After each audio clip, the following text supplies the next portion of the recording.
UGT-ko ikerlanean, eta azalduko digu zer harremana dagoen gizartezaren eta euskal identitatearen artean. Kaixo, no?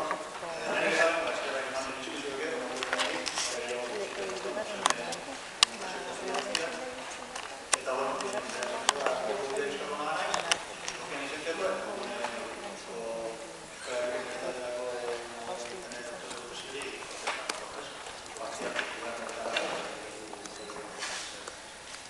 eta bueno, egun nagusia Euskal Gazteek online harremanen bidez euskal identitatea zelan eragiten duten aztertzea.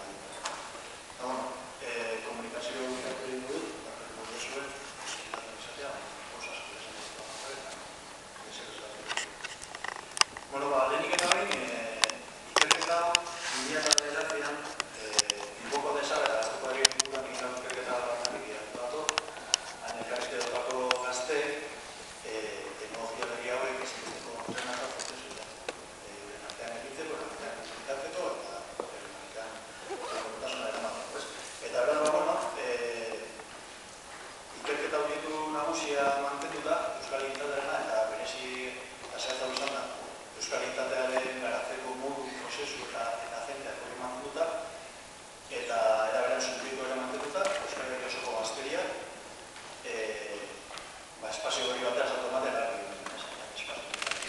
eta bueno, salto batean hau dituz beraz, horretzen duna daukagu, Euskal Gazte, Komisaria Sozial honen bidez eta hori mantentzen dituzten harremanak, euskal identitatea zer nola garatu duten aztertzen dituz. Eta bueno, guzti hauetaz gu baino hobeto eta lehen aurten dutenez, teorikoak osatu genuen, hiru gazteek izuta aurkeztuko, lehenengo bat posmodernitatea da, izan ere garai hauek kontestu horoko batean garatu dira, teorilarian egiten moduan, kontestu hau dinamikotasunagatik eta aurreko dikotomia,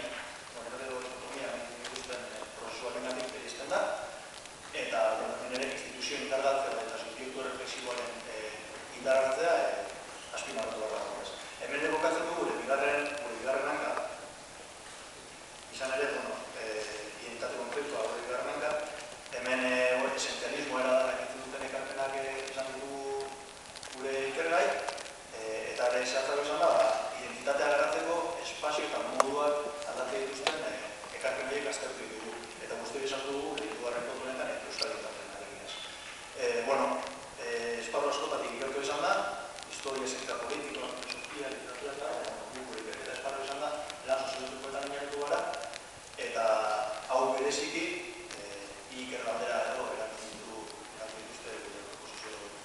Lehenengoa zer da erantzuten saiatu dira, euskal zer da hori, heldu diren erantzunak, odola, bizilekoa eta lakoak izan dira, eta bigarrik zelan garatzen da hori informatu dute beste bat. Hau azintu dira euskal identitatea garatzen praktika.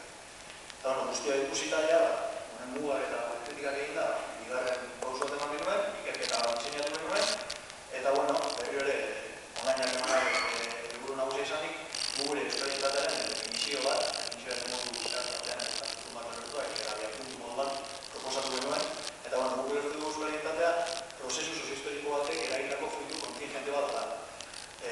Egitura, mekanismo, espazio eta jente ezberdin parte hartzen duten, eta araberan gure ustez eskalduntasun honek ekintza sistema mugatzen du. Referente simboliko jakin batzuk horren egotiatu. Eta araberan, hau gainontzeko identitatetik berizteko ezagugarria da. Hau da, euskal identitatearen elementu nagusiak, kontingentzia eta aldaketa, agente ezberdinen eragina eta kolektibidade sentimendu da. Hemetik abiatuta hipotesi batzuk proposatu genituen, batetik aspektu teorikoan euskal identitatearen inguruko ikergaldera hausnartu behar dagoela eta datu behar proposatzen dugu, batetik zer da hori jartzetu benak hankamontairako, eta bestetik zelan garatzen den hori problema teoriko bat sortzen dizkigu da, gero bukaeran ikusiko ditugu. Bigarrenik ere, hipotesi analitiko batzuk edo, hipotesi zehatza, gure ikerketarenak proposatu ditugu, eta hemen, evidente egia dirudien zeu botatzen dugu, eta zera da, leku geografikotik kanpo ere euskal identitatea garatzeko aukera dagoela. Eta problema, evidentearen atzean, sartzen garenean, sortzen dugu. Izan ere, horrela pentsatzearena, identitate garatzenek, baita ere eramaten du, gure Euskal Herria edo espazio muga eta muga fisiko eta geografikoa gainatzen dituen beste kontzeptu batzuk behar eskatzen dut.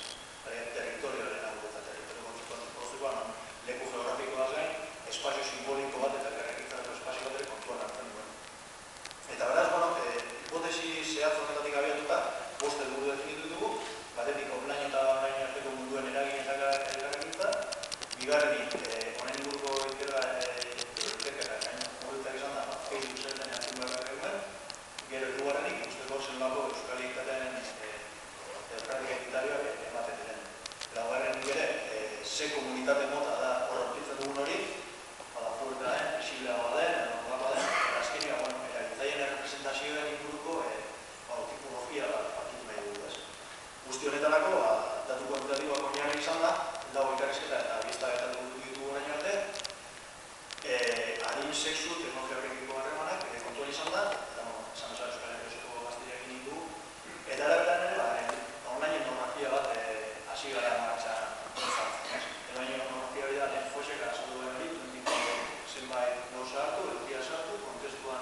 testu daukagu, hezkuntza esan bezala, hezkuntza euskaraz egiteak garbi euskaritatea garatzen du, honek realitate linguistiko baten hil ematen dugu, baina era berean ere hizkuntza honek aldatza ere suposatzen dugu lehen agertzen zen moduan Twitterren bidez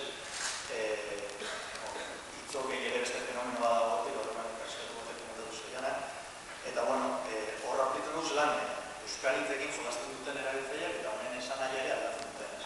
Eta bueno, egunokatasunekoan ere aurkitu izan gazteak altxatu bezalako hitzak eta horrelako erabiltzen dituzte. Beraz, hizkuntza argi eta garbi, baina era berean ere gazteek euren izen deitura jartzerako orduan Facebookean euskal identitatearekin ere jolazten dutela eta garatuko ikusi izango batetik lurraldetasunari referentzia eginez, egin ganboa diren esan da, baina era berean ere kolektibitate sentimendu bat esplizituki jarriaz, ez? Eta, bueno, guretzat, egunerakotasuneko harremanetan, beste espazio batzuetan, mandatzen bezala, euskal identitatea garatzeko modu argi bat da, ez? Bigarrenik, fotoak edo argazkia ditugu, argazkia hauetan ere, gazte erabiltzaileek eta erabiltzaileek orokorrak, Euskal Herriko lekuen inguruko referentzia ditute, euskal simboloa jartzen dute eta euskal aldarrikapenak ere jartzen dute, ez? Berri hori, zenbait gaztek, euren lehenengo harremana Facebooken, gainontzeko erabiltzaileek izateko lehen harremana, erabakitzen dute euskal referentzia identitario baten esatea. Honek, gure ustez, ikartzen duena euren identitate pertsonala sentimendu kolektibo bategatik ordezkatzea ere, ez? Eta hau, gainontzeko erabiltzaileek hala ulertu eta konpartituta eta garatuta, guretzat euskal identitatea garatzen du grafiko beste modu argi bat da, ez? Era berean ere, guretzat oso esanguratu izan zen, aurkitu benuen argazkien inguruko talde bat, eta esaten zuen. Euskalduna naiz, naiz perfileko argazkian mendian esaketu. Bueno, guri zer esan handia ematen du honek, eta ondorietan hitz egiten dugu bestela, baina izan ere hemen da gure hori. Berezik interesatzea egin praktika zuzela, beti ditugu dituguak, ez? Hau da, talanera. Eta beziki euskal identitate tradizionalak horretan jartzen dituzten talde hauek. Mundu onlinearekin alderatuta edo, guretzat komunitate hauek flexibleagoa dira. Eta ere gehiago, euskal identitatea garatzeko konpromisoa ere flexibleagoa ere ikusi esakeko, ez? Ez dago inongo beldur gero talde hori usterakoan, klip bat ez dago ematea, ez talde dut. Eta beraz, bueno, itxuaz triviala eman esake taldearen gustatze edo jarraitze honek, baina elkarrizketatu batek testigantzarekin asko zera horretaz hartzen du eta zera kontatu zuen. 2010ko udan, Espainia futbol selekzioak mundial irabazi zuena, bere lagunetariko bat horren kide egin zenez. Eta honek lagun horreri uko egin zion. Anekdotatik aratago ere, autuak besterik ez da, interpretatuak, batetik online eta online hartan ematen diren harremanen berri ematen dugu. Harreman harinak ere sendo bilakatzen dira eta alderatuz, ez? Ez da espazio isolatu bat online mundu hori. Baina harinak harremanak suporatzen dugu bero gilazko horiek kalean hartu ziola. Eta era berean, eta gure kasua interesantea dagoa da, identitate nazionala garatzeko modu ezberdinak aurkeztu dizkigu, ez? Taldeek. Ondorioekin sartua, jarantzen nahi ematen hasi gara, batetik ikerketari dutatu daude, zenbait eta aldagai aldatu bat dira, hasieran garrantzitsuak bizia uste genuen, teknologia harremanari ez, eta baina guretzat hori ez da oso diskriminatzailea, eta adibidez posizio soziala baiek garrantziatzen dago ez. Era berean hemen hipotesiak baieztatutzat ematen da, izan ere euskal identitatea aurrean hartzen den zenbait modu garatzeko identifikatuak ditugu, eta hipotesi honekin ere sartua, uste dugu honetan murritzeko motiboa badaudela, izan ere, online harreman hauek Euskal Herriaren eta nazioaren izaera berak kolokan jartzen dugu, ez? Zaila egiten zaigu soziologikoki, hiru, lau, zazpi edo 8 lurraldeetaz hitz egitea. Berri hori ez delako online espazio bereiztu bat, ez? Online eta onlinearen artean harremanak ematen dira. Helburuei dagokionez, batetik euskal identitatea garatzeko zenbait multiplikatuak ditugu, eta bestetik ere Facebook zer den erantzuten boaz apurka, ez? Hau erantzun soziologikoa ez da guretzat ari guztietako gazteak aurkitzen dira hemen, ez ditugu zoi gaztetxoak Twitter kontian bezala, eta ikusten dugu ere gazte hauek batez ere etxetik konektatzen direla, baina ere mugikorreko hauek komunena edo ohikoena da etxetik konektatzearena, eta normalean astearteko arratzaldetan konektatzen dira. Euren betekizuna bete dituztenean, etxera doaz eta konektatzen dira.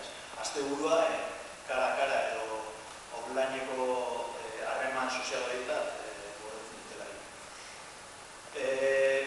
Bigarren arlo batean, ondorio teorikoa ditu, eta batetik hemen ere hipotesia elkargaderarekin lanean goaz, zer garen horrek ez dugu erantzun momentuak ematen, beraz, zelan horretara pasatu ginen, eta hemen ere estankatuta ginen, ez? Gure ustez, zelan garatzen den, ezin da simplifikatu zer den horretara. Hau da, ezin dugu esan, euskara hitz egite dutzak euskaldun bilakatzen gaituela, maila teoriko eta soziologiko batean ere zailek izango izatea. Eta beraz, momentu honetan guk uste dugu euskara hitz zelan garatzen horrek zeren parte garen esaten digulako, ez? Hau da, gure praktika sozial identitario hauek euskal kolektibo baten kide egiten gaitu, baina horrek ez du esan nahi, identitate nazional horren erantzun bat jasotzen dugu. Eta beraz, gure praktikak zeren kide garen esaten dugute, zer garen garen, nor garen, edo zentuen esaten esaten, itxoetik, nor garen galdera hori erantzuten lagunduz. Bigarrenik ere, euskal identitatea garatzeko moldaketara eramaten gaitu honek, batetik espazio gertatzen dira, berezik espazio publikoa zen nagusi, orain ikusten dugu ere, beste espazio gertatu bat dira, estazutako adibidez, eta honek ere garatzeko tresna berriak agertzen dira, ere online harreman sozial hau. Hirugarrenek ere, euskal identitatea garatzeko moduetan eragin ere izan dezakeela uste dugu, hau da, lehen beste garri batean logika politikoa nagusia zen horretan, egun batasuneko harreman sozial horiek garrantzia ere hartzen dute, lehen esan dako izena jartzen bat, eta honek ere, identitatean garatzen prozesu honen izaera diferentea hartzen duela esan dezakegu. Hau da, lehen ukitu ezina sakratua zen euskal identitate hori, egun banalizatu daiteke ere, barrearekin eta formalogikoekin honek ere, agente diferenteak agertzen direla esaten digu, hau da, logika guaren garatze logika horrek gure artean garatzen da, identitatea, gure eta haiekin proposaketan, hori normalan arroa estatu edo esan da, baina euskal identitatearen kasuan ere ikustu duzen, haiek gu ere garatzen duten, ez? Hau da, haiek estatu espainiol frantsesak edo delakoak, euskal identitatea garatzen dutela, interneteko mundu honetan .es laugarrenik erreferente kultura baten aniztasun ikusten dugu hemen, bosgarrenik euskal komunitate diferenteak aplizitu euskal komunitate baten baetan, jakin baten baetan, hau da, izaera datua da, flexible bat hartu, baina ere, sendua horrela mantentzen dela esan dezakegu, ez? Eta beraz, aldakorrak eta izaera dinamikoak sendo egin ere lotzen dira, eta bukatzeko, hain ere, guzti honek guri euskal identitatea zer modu bakarrean erantzutea bukatzen digu, modu esenzialista hori gainditu beharra dago argitarri horretan, eta euskal gizartean identitate nazionala sentitzeko, ulertzeko, garatzeko eta representatzeko diferenteak aurkitzen ditugu. Gure kasu zehaz honetan, aurkitzen dugu banala eta publiko, esan moduan, eta baita aurkitzen dugu izaera instrumentala, interes jakin batzuetara tiretara dagoen musika hori, ez?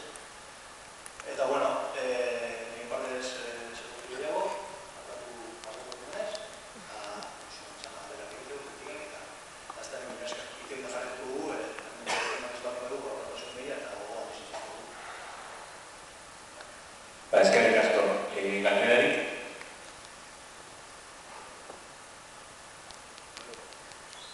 Bai, doka.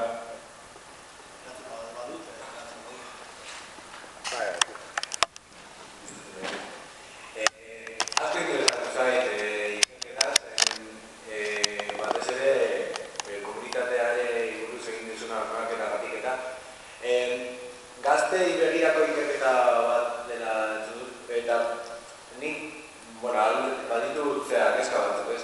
Badirudi edo nik hipotesi bat botan nuen aurreko batean, eta izan zen, nolabait, 14-16 urteko erabiltzaro horretan, muga horretan, eta gero, 16-tik 18-tira nolabait, pixka bat sarean ematen ari dela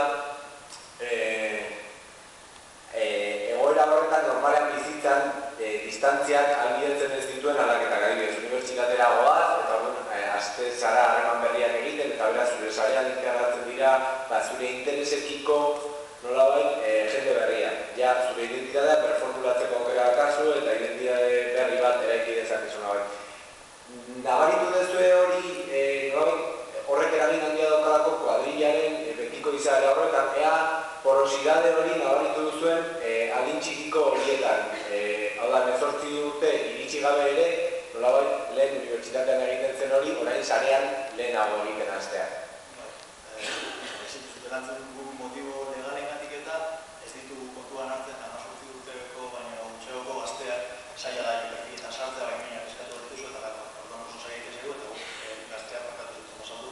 Gazteak eraitzen dugunan dira 18, 25 eta agian nahi usatu behar dago gurio eta 5-etik eta hor bai ikusiko litzatik agian aldaketa bat ena esaten genuena saia sozialen inguruan. Gero bera bat, guk gazte horiekin egon garenean bai ez dutela, kuadrilla bakarra edo anistu duten zala eta kuadrillarekin zuten kompromiso hori ere aldatzen zala ez. Horrek ere ikasketatu batzu esan zuten, eskatu esan zuten zelan Facebooka ez izatea bera ja kuadrillatik ateratzen duzula. Eta horrek egiten duela erabat hor dauzenak beste kuadrillako kide bat usartzea zure baimena gabe. Orduan bai erabat kuadrillaren izara aldatzen da eta hori muguroko batean ikusta kolektiboaren agertzen da berri. Kolektibo mota horiek erakultze ditugu hemen, batetik sendoa, kuadrillaren izara fuerte hori ere mantentzen da, berizketatik dugu lagunak eta ezagunen artean, eta gainera beran ere bigarren hori egiten ezagunen kontu hori egiten. Eta gero, bigarren gauza bat, nolabait, nire ustez, eta ikusiko da, ez dakizunean nola informatzen dugun euskal identitatea zaren eta hori, eta hemen bihar pista batzuk badaude, baina niretzako euskal identitatea, identitate kolektibo hori dago batez ere elkar komunikatua dagoen pertsona talde handi baten baitan, baina bere barnean komunitateak dituena. Hau da, komunitateak lotura gogorrak interesengatik edo kuadrillo izaera ja historikoa da, baina horretaz gain sortzen ari da interesen adibidez ni interneten ezagutu dituan jendia eta horrein ja komunitate lotura gogorragoa ditugun komunitate bat erakitzen da. Eta nolabait, euskal identitatea ez da bihurtzen ari meta-identitate bat, hau da, komunitate txiki horiek eta elkar lotutako individuez osatutako metakomunitate bat, edo ez du horretarako bidea erakusten zuen ikerketak edo honen. Meta-identitatea eta hori da izen bat, batetik dago komunitate bat esan bezala, kolektibo bat, danok egiten dituela euskaldun, baina gero ere esaten gero hori referentan iztasun bat dago. Kolektibitate handi horretan, kolektibo horretan badaude gure ustez kolektibitate diferenteak. Segun eta zen bako referente kulturaleak neogeten duzu adibidez, beste. Orduan bai, era bat adoz, kolektibitate txikiagoak agertzen dira, baina horrek ez du esan nahi euskal identitate bat desagertzen denik. Ez dakigu zergaitik, edo plan diferenteak ere hartzen zaizkigu hemen, batetik ideologia hartzen zaigu euskal identitatea saltzea orduan, bestetik aro soziala edo, gizarteak zelan definitzen duen bere burua, eta bestetik soziologikoa edo zientifikoa, gogotzen artean, ere hartzen zaigu beraz. Guk argi daukaguna soziologikoki guk ezin dugula izan euskal identitate hori. Guk urbildu gara horra, ikusi gara zelan negoziatzen duten, eta ikusten duguna zera erreferente kulturala nintzen ikusten dago. Baina horrek guri ez dukatzen euskal identitatea saltu benik, edo euskaldun nahi denik, edo euskaldun moda diferenteak eta nintzak garatzen dira. Gure ustez, oso diskutidigo garria da, eta kultu esan egin beste. Vale.